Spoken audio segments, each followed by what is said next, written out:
Hermanos, después de la lectura del Santo Evangelio, confesemos con nuestra boca lo que cree nuestro corazón.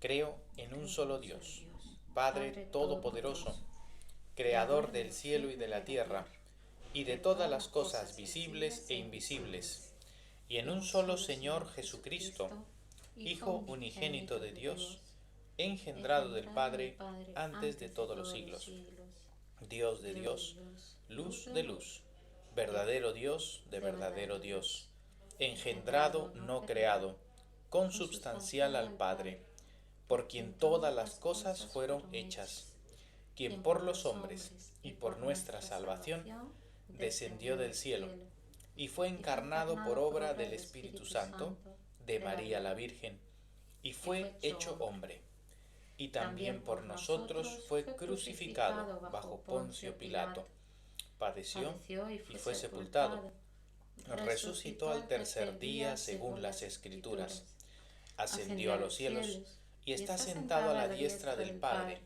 y vendrá otra vez con gloria a juzgar a los vivos y a los muertos, cuyo reino no tendrá fin.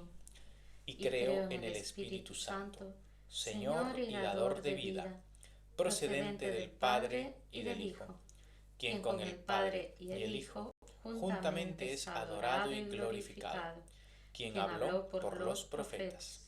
Y creo en la Iglesia una, santa, católica y apostólica, y reconozco un bautismo para remisión de pecados, y espero la resurrección de los muertos y la vida en los siglos venideros. Amén. Tomamos asiento, hermanos, y vamos a acercarnos a la palabra del Señor en este domingo, día santo, día que celebramos, como siempre, en esta Santa Comunión, en esta Eucaristía, la resurrección de nuestro Señor, su victoria sobre la muerte, el pecado y sobre todo el reino de las tinieblas. La lectura del Evangelio de Lucas en esta mañana, en el capítulo 18, nos lleva a considerar esta enseñanza del Señor Jesús acerca de la oración perseverante. Vamos a pedirle al Señor que ilumine nuestro entendimiento y nuestro corazón. Señor y Padre nuestro, derrama tu Espíritu Santo en nuestros corazones, ilumina nuestro entendimiento, para que tu palabra sea viva y eficaz. Te lo pedimos por Jesucristo, nuestro Señor. Amén. Amén. Amén. Bien, cuando nosotros consideramos una vez más el contexto inmediato de este pasaje, recordemos que en los sermones anteriores hemos visto al Señor, en el último de hecho, la sanación, la sanidad a estos 10 leprosos, de los cuales solo uno vino otra vez a los pies de Cristo en acción de gracias. Y la acción de gracias está íntimamente unida a la alabanza, ¿no? A la gloria a Dios. Entonces, vemos a ese único, además samaritano, que es el único que verdaderamente vuelve a los pies de Cristo dando gloria a Dios, y así debemos hacerlo todos. Después de esa situación, los fariseos le preguntan a Jesús acerca de la venida del reino, ¿no? Y ante la pregunta de estos fariseos, ¿no?, de cuándo tenía que venir el reino de Dios, el Señor les responde de esta manera. Esto está en el capítulo 17, versículo 20, ¿no? Les dice: el reino de Dios no vendrá con advertencia, ni dirán helo aquí o helo allí, porque he aquí el reino de Dios está entre vosotros. Y dijo a sus discípulos: tiempo vendrá cuando desearéis ver uno de los días del Hijo del Hombre y no lo veréis. Y os dirán helo aquí o helo allí, no vayáis ni lo sigáis, porque como el relámpago que al fulgurar resplandece desde un extremo del cielo hasta el otro, así también será el Hijo del Hombre en su día. Pero primero es necesario que padezca mucho y sea desechado por esta generación.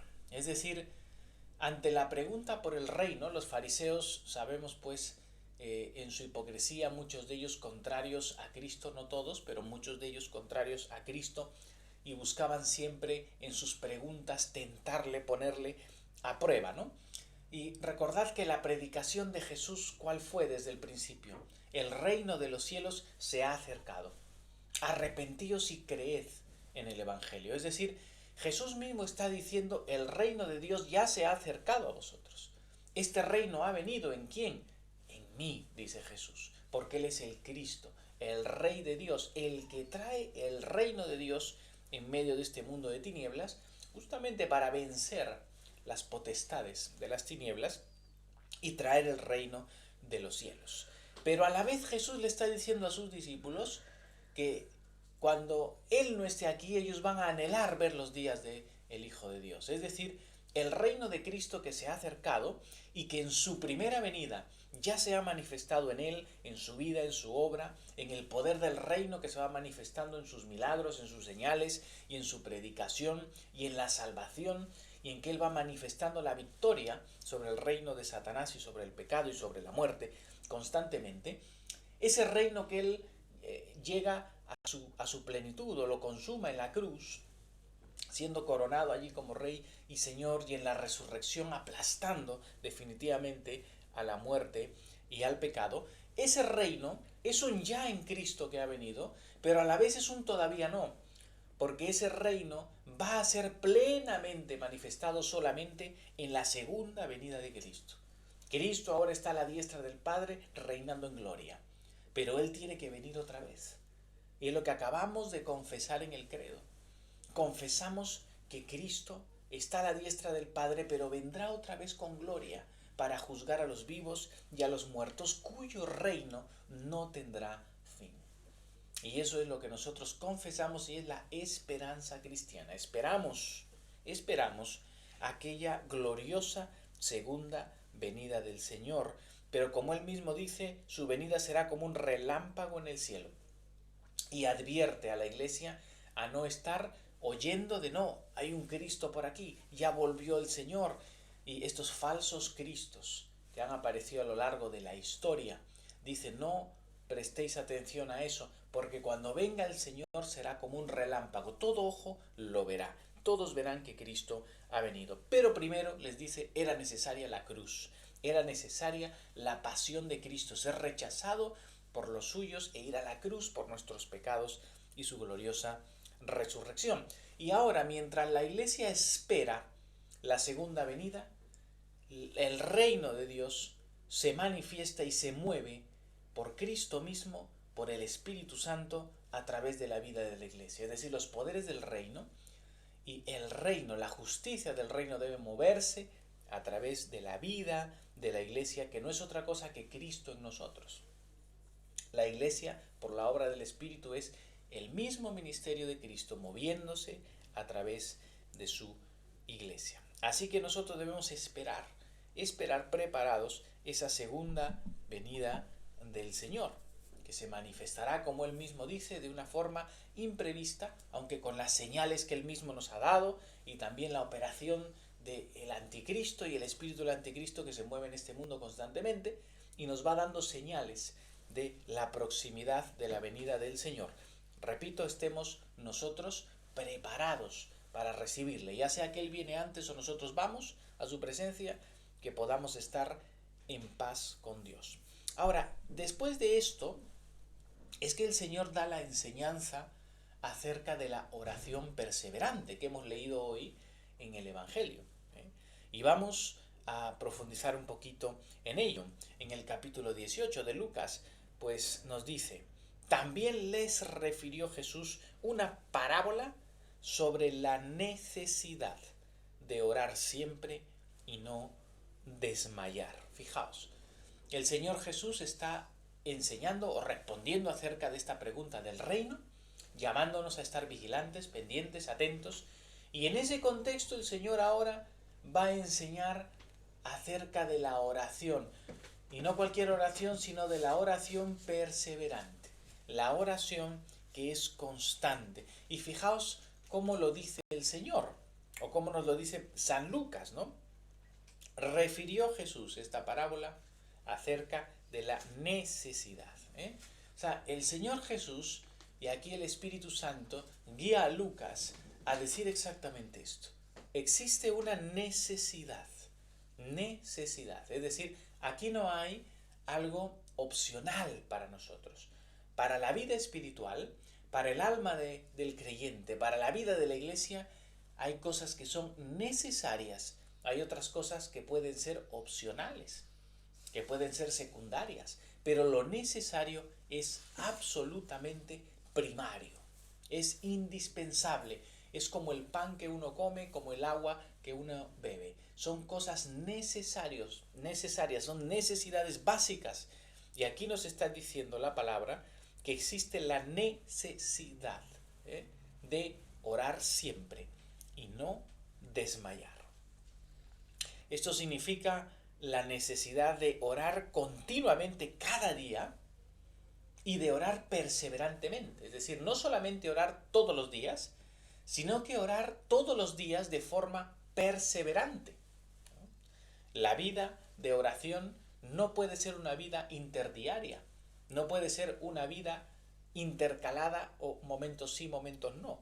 La vida cristiana y la vida espiritual del cristiano necesita la oración continua, cada día, y además una oración perseverante, una oración que está en el tiempo, se mantiene en el tiempo, y esto nos habla de disciplina de orar. El Señor nos llama a tener vidas disciplinadas de oración. Nosotros tenemos el testimonio del Nuevo Testamento de la propia vida de oración de Jesucristo. Jesucristo nuestro Señor, siendo Dios hecho hombre, somos testigos en los evangelios de cuánto tiempo pasaba en oración, en la presencia del Padre. Él pasaba a veces noches enteras en oración. Mientras sus discípulos estaban descansando, Él pasaba noches enteras en oración, en la comunión con su Padre. Luego había momentos también durante la madrugada, donde vemos al Señor levantarse muy de temprano, cuando era oscuro todavía, nos dicen los evangelios, para orar. Y pasaba tiempos importantes de oración. Esto nos muestra la importancia de la oración en esos momentos inoportunos, ¿no? Ya el Señor enseñó acerca de esto en el capítulo 11 de Lucas, cuando Él da la enseñanza del amigo inoportuno, ¿no? Que viene en la madrugada o en la noche a llamar a la puerta y el Señor está llamándonos y nos está enseñando allí también a ser inoportunos en la oración.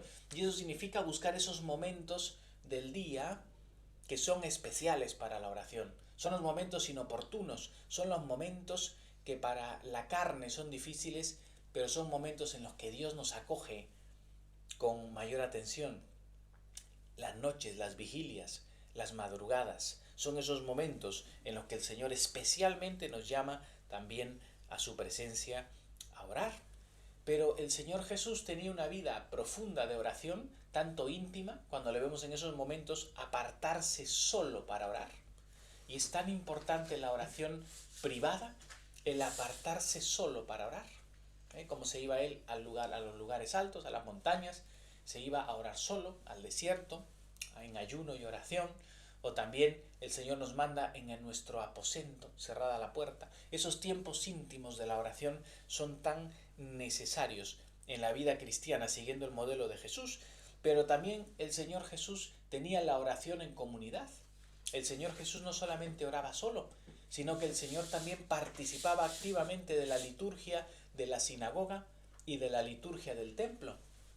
Ambas liturgias, aunque una centrada en la palabra, la sinagoga, y la otra centrada en el sacrificio, la del templo, las dos estaban llenas de oración. En las dos liturgias había mucha oración, oración litúrgica, oración en comunidad. Exactamente la vida de la iglesia hace esto. La vida de la iglesia, nosotros en la Eucaristía unimos la liturgia de la sinagoga con la palabra y la liturgia del sacrificio con la Eucaristía. Pero toda la liturgia está llena de la oración, de nuestra oración en comunidad. Luego, la oración que celebramos en las horas, ¿no? La oración matutina, la oración vespertina, las horas intermedias, todas estas horas de oración que la iglesia a lo largo de los siglos ha ido estableciendo. No es sino para que el cristiano y la iglesia esté orando perseverantemente, de forma constante, ofreciéndole a Dios nuestros sacrificios de alabanza, nuestras oraciones como el incienso que sube directamente a la presencia de Dios, todo por medio de Jesucristo y su sacrificio. Pero vemos aquí que la oración y la vida de oración que marcó el ministerio de Cristo, es lo que los apóstoles recibieron, es lo que los apóstoles vivieron y es lo que los apóstoles enseñaron a la iglesia. Y es lo que la iglesia debe hacer hasta el día de hoy. La iglesia como cuerpo y el creyente también como individuo debe vivir una vida marcada por la oración. San Pablo nos lo dice, ¿no? En Romanos 12:11. En lo que requiere diligencia, dice, no perezosos, fervientes en espíritu sirviendo al Señor, gozosos en la esperanza, sufridos en la tribulación, constantes en la oración. Constantes en la oración. Conocemos el ejemplo de San Pablo en casi todas sus epístolas. ¿Qué les dice a los hermanos? Que él está orando constantemente por ellos, que se acuerda constantemente de ellos en sus oraciones. San Pablo también dice en Efesios 6:18, cuando él ha descrito la armadura de Dios, al final de todas las piezas de esa armadura, él dice, versículo 18, orando en todo tiempo, con toda oración y súplica en el Espíritu, y velando en ello con toda perseverancia y súplica por todos los santos, y por mí, a fin de que al abrir mi boca me sea dada palabra para dar a conocer con denuedo el misterio del Evangelio. Fijaos, toda la armadura de Dios, con todas sus piezas para resistir los ataques del diablo, que nos ha dado San Pablo, finalmente concluyen o se unifican en la oración, orando en todo tiempo. Es decir, puesta la armadura, pero orando en todo tiempo, con toda oración y súplica. Y San Pablo también a los de Tesalónica les dice, en 1 Tesalónica 5:17, muy breve, orad sin cesar. Orad sin cesar. Obviamente la enseñanza de San Lucas aquí, trayendo las palabras de Cristo, también están marcadas por la experiencia que él tuvo de vida con el apóstol Pablo, ¿no? Él mismo está aquí transmitiendo ese mismo espíritu de una oración perseverante, de una oración continua, de una oración que no debe cesar delante de Dios. Y debemos entender nosotros la verdadera necesidad de orar constantemente, sin desmayar, de orar perseverantemente, dicho por Cristo Jesús, dicho por los apóstoles y debe ser vivido por la Iglesia. En cierta manera, hermanos, podemos comprender que si la palabra de Dios y la Eucaristía son nuestro alimento espiritual, es decir, la palabra oída, leída, proclamada, y la Eucaristía, cuando tomamos el sacramento del cuerpo y la sangre del Señor, son alimento espiritual porque no son otra cosa sino Cristo mismo que se nos da. Cristo, el Verbo de Dios, se nos da como alimento, como el pan de vida, como el pan que descendió del cielo, en la palabra y en el sacramento. Ahora, si ellos son nuestro alimento, la oración es, por decirlo de alguna forma, el aire que respiramos. El alimento de la palabra y los sacramentos tiene que estar unido siempre al aire que se respira. Son necesidades vitales, como para el cuerpo el comer, el beber y el respirar, son vitales en la vida cristiana, en la vida espiritual. El alimento de la palabra, de los sacramentos y el aire que respiramos, que es la oración, debe estar siempre en nuestra vida. Elevar nuestra alma y nuestro corazón a Dios en alabanza, en acción de gracias. Eso es la oración. Y la oración, amados, es realmente transversal a todo lo que hacemos en nuestra vida espiritual. Incluso el alimento de la palabra y de los sacramentos están permeados por la oración, ¿verdad? Si nos acercamos a la palabra de Dios, no lo hacemos sin oración. Cada vez que leemos la palabra de Dios, tiene que estar la oración. Por eso cuando hacemos las lecturas de la palabra, incluso en nuestras liturgias, ya sea en la liturgia de oración o en la liturgia de la comunión como hoy, después de las lecturas dejamos un espacio de silencio. ¿Para qué dejamos ese espacio de silencio? Para la oración. Para que nosotros meditemos en ese momento en lo que hemos leído y con corazones orantes, nos elevemos al Señor, para pedir y orar acerca de lo que estamos leyendo. Por eso los salmos que siempre están presentes en las liturgias de la oración, debemos leer los salmos y después de dar gloria a la Trinidad, estamos en nuestra mente orando también. Y debemos orar, leer los salmos y la palabra con una actitud orante. La oración está presente. De igual manera, cuando participamos de los sacramentos, cuando participamos aquí de la Eucaristía, lo hacemos llenos, empapados de oración.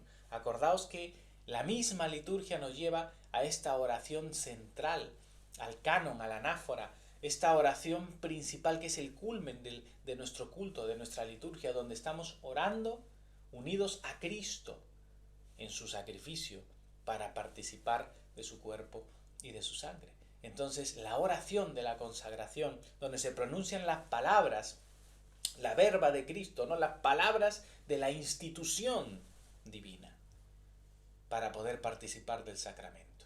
Y luego tomamos del cuerpo y la sangre también en esa misma actitud, postrados delante del Señor en adoración y en oración.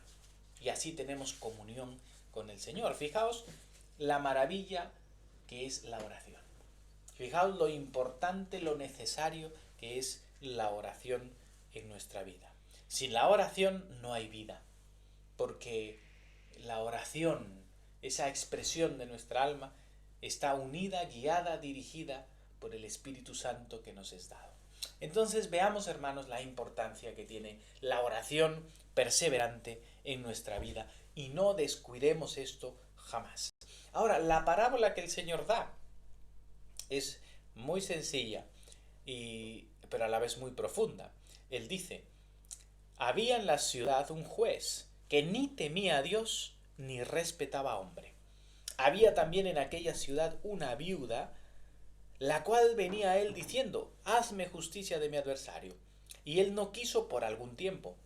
Pero después de esto dijo dentro de sí: aunque ni temo a Dios ni tengo respeto a hombre, sin embargo, porque esta viuda me es molesta, le haré justicia, no sea que viniendo de continuo me agote la paciencia. Fijaos la parábola que el Señor nos entrega. Recordemos que las parábolas son o nos dan enseñanzas espirituales a través de situaciones cotidianas, muy humanas, muy cercanas al oyente, ¿no? No siempre cada detalle de la parábola es o trae una enseñanza directa o trascendente, pero sí, por supuesto, todo el conjunto de la parábola nos está dando una realidad espiritual que tenemos que comprender y a veces no es tan fácil de encontrar, como el mismo Señor lo dijo, ¿eh? En esta parábola el Señor nos habla de dos personajes. Uno es el juez injusto, y es un juez injusto que, fijaos, como bien dice, no le teme a Dios, es decir, es un impío, es una persona que no tiene ningún tipo de temor de Dios, es un juez injusto, inmoral, despiadado, ¿no? Ni respeta tampoco a hombre, es decir, a él no le importa ni lo que Dios diga o piense, ni tampoco le importa lo que diga el hombre, porque hay personas que están preocupadas por lo que diga el hombre, pero no por lo que diga Dios, pero a este juez le da igual todo, ¿no? Ni teme a Dios ni respeta al hombre, ¿eh? Un verdadero impío. Pero por el otro lado tenemos a la viuda, ¿no? Y tenemos que recordar que las viudas en el tiempo de Jesús se trataba pues de una de las personas más vulnerables, ¿no?, de la época. Era un sector bastante crítico de la sociedad, porque si perdían a su marido y no tenían hijos, estaban absolutamente en abandono, en la miseria total, y dependían totalmente de la caridad de los demás, totalmente solas y desamparadas, ¿no? Entonces, esa sería la situación de una viuda, en la miseria y en la mendicidad total. Ahora, no teniendo esta viuda de la parábola ningún tipo de poder, pues era totalmente en la miseria, ni ningún tipo de influencia, realmente no tenía oportunidad ninguna para que este juez, además un juez injusto y malvado, pues le vaya a escuchar. Pero esta mujer, ¿qué fue lo que hizo? Lo que hizo fue perseverar en su petición. Es decir, estuvo constantemente allí a la puerta de este juez pidiéndole que le haga justicia. La parábola no nos dice qué injusticia era, pero vemos que la petición de esta mujer es que se le haga justicia, es decir, algo le habían hecho, ¿no? Ese adversario le había hecho algún mal y ella estaba pidiendo justicia, estaba pidiendo lo que le corresponde. Al juez le daba igual hacerle justicia, pero esta mujer perseveró y perseveró en su petición.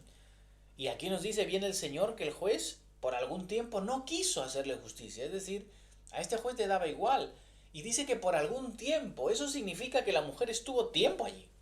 Estuvo bastante tiempo perseverando en su solicitud delante del juez hasta que finalmente el mismo juez injusto, ya cansado de la perseverancia de esta mujer, se pone a pensar y él mismo reflexiona y dice, pues aunque no temo a Dios ni respeto a hombre, le haré justicia a esta mujer para que no me agote la paciencia. Entonces, fijaos, ¿no? Lo que nos cuenta el Señor Jesús. Finalmente, pues la viuda obtuvo la justicia que pedía, la justicia que pidió perseverantemente, y lo hizo justamente por su constancia en pedir. ¿Eh? Ahora, de esta parábola el Señor saca una conclusión. Dijo el Señor, oíd lo que dijo el juez injusto. Fijaos, el Señor nos quiere llevar en esta conclusión a que prestemos atención a la respuesta del juez injusto. Es decir, en la parábola no estamos viendo si este juez pues era bueno, era malo. No, el Señor nos lleva a oír la respuesta del juez injusto. ¿Cuál fue la respuesta del juez injusto? Le haré justicia. No sea que viniendo de continuo me agote la paciencia. Es decir, repetimos, este juicio le hizo justicia solamente por la constancia en pedir. Y a lo que el Señor apunta con esta parábola es efectivamente a eso, a la constancia en pedir. Y ahora el Señor dice, ¿y acaso Dios no hará justicia a sus escogidos que claman a Él día y noche? ¿Se tardará en responderles? Es decir, el Señor nos está diciendo, si el juez injusto de la parábola respondió ante la perseverancia de la viuda, siendo él malvado, siendo él injusto, impío, sin temor de Dios, ni respetar al hombre, él le respondió y le dio a la viuda lo que le pidió en base a la perseverancia y a la constancia que tuvo la mujer.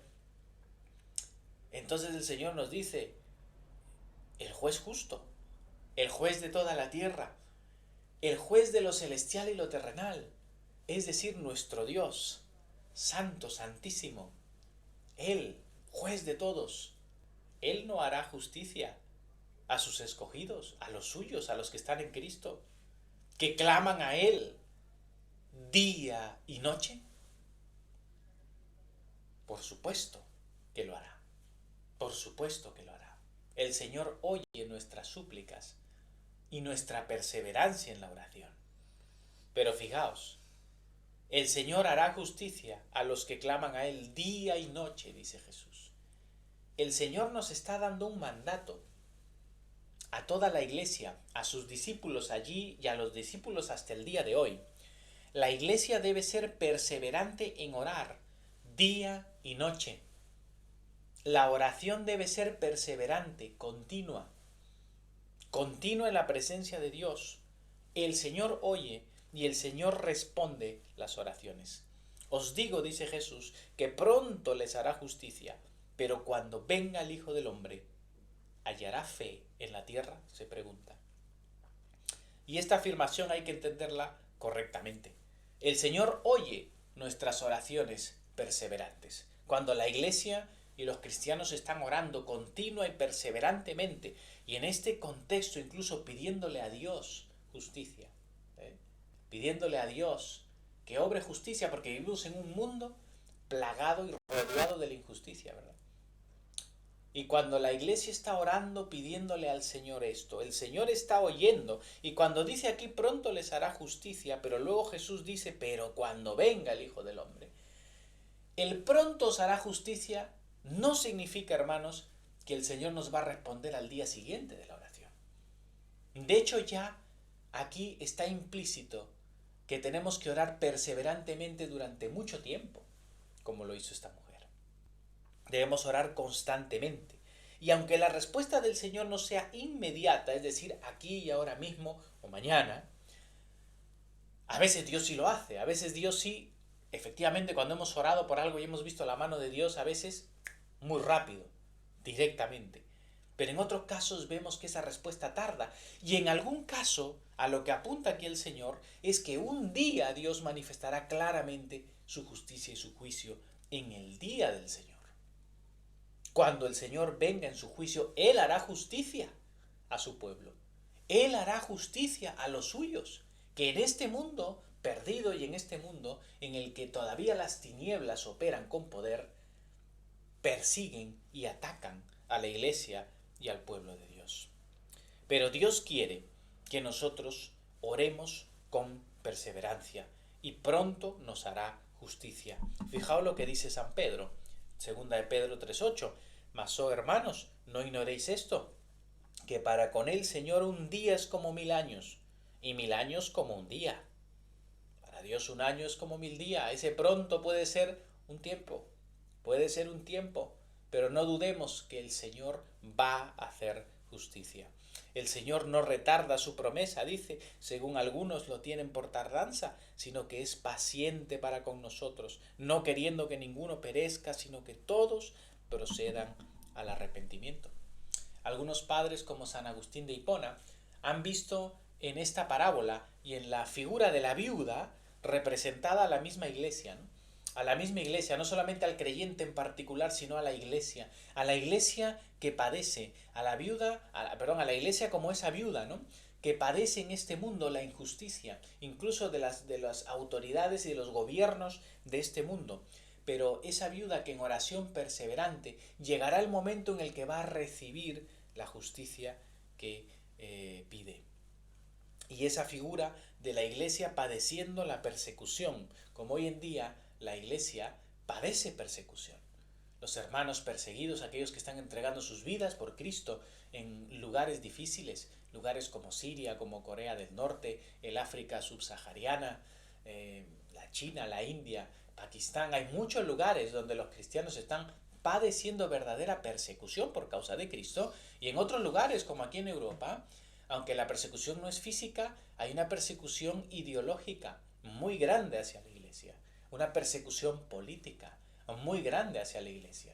Entonces, la iglesia llegará a ese momento y la iglesia debe estar orando perseverantemente al Señor porque haga justicia, pero orar también como Cristo nos ha enseñado, orar por los perseguidores, oremos por la conversión de los perseguidores y hagámosles bien a los perseguidores de la iglesia.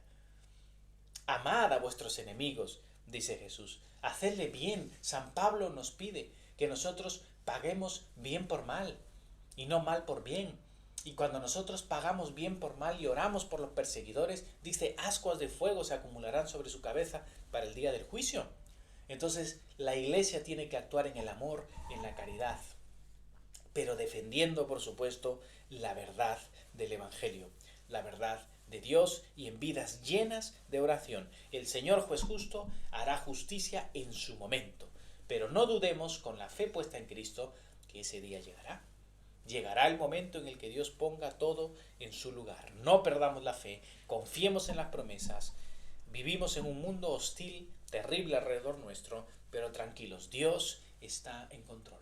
Cristo ha vencido en la cruz, Él ha vencido al mundo, ha resucitado entre los muertos y volverá con gloria.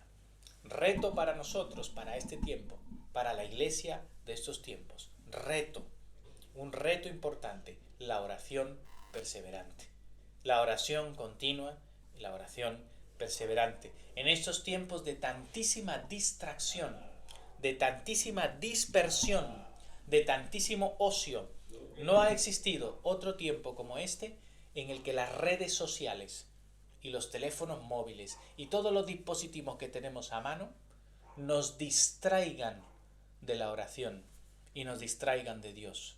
Cuidado, es peligroso y tenemos que ser conscientes de cuánto tiempo dedicamos a orar, cuánto tiempo dedicamos a la palabra, cuánto tiempo dedicamos a la caridad, a hacer el bien, pero en este contexto a la oración. ¿Cuánto tiempo y momentos del día nos separamos disciplinadamente para la oración? Para eso la Iglesia ha puesto los momentos de oración. La oración matutina, vespertina, las oraciones intermedias, la oración de final del día. Todas estas oraciones tienen la finalidad en la liturgia de ayudarnos a disciplinarnos y estar en la presencia de Dios orando durante todo el día y santificar el tiempo. Santificar el tiempo. ¿Cuánto utilizamos estas herramientas nosotros con disciplina para realmente estar en la presencia de Dios? Un pastor dijo una vez lo siguiente, ¿no? Dijo que las redes sociales, ¿no? Dios ha permitido las redes sociales, ¿no? Para que en el día del juicio nadie tenga excusa de que no tuvo tiempo para orar, ¿no? Y eso es verdad, ¿eh? O sea, es verdad, es verdad. Todos tenemos tiempo para orar.